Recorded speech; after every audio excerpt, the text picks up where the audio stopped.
your daily updates. Newsman Dennis Daily offers his take on the events of the day in another daily video blog. Hi, and thanks again, everybody. You know, most of the time when you pull off an interstate highway, you expect something to be there. But when you pull off Interstate 40 here on this road that traverses part of the Mojave Desert, you don't find much here. It's just an exit out in the middle of nowhere. It's where you pull off to go to Death Valley or head to Vegas the back way or see Joshua Tree National Park, which is still nearly another 70 miles from here. But there are quite a few exits on America's major highways that don't really lead to much anymore.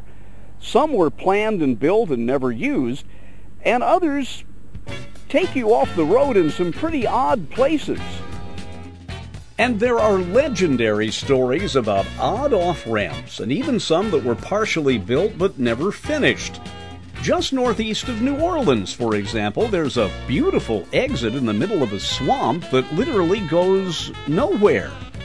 In downtown Burlington, Vermont, the east-west interstate was to have extended on a long sweeping arc toward the city center, but the project was never finished. In Indianapolis, Interstate 69 should have continued north through this major interchange. You can see the right-of-way was prepared, but the road was never built. In San Francisco, a series of diagonal parking lots in an area that was long kept clear of development testifies to a plan that would have brought a freeway through the neighborhood. In Washington, D.C., a planned freeway goes under a traffic circle on the left, but never fully emerges on the right. Sometimes freeway plans are thwarted by local residents who don't want to see their neighborhood intersected. Sometimes an existing freeway is torn down. After an earthquake, the old Embarcadero Freeway in San Francisco that obscured the view of the waterfront was demolished. The restored roadway now has a trolley down the center. My favorite exit on the interstates is in West Virginia.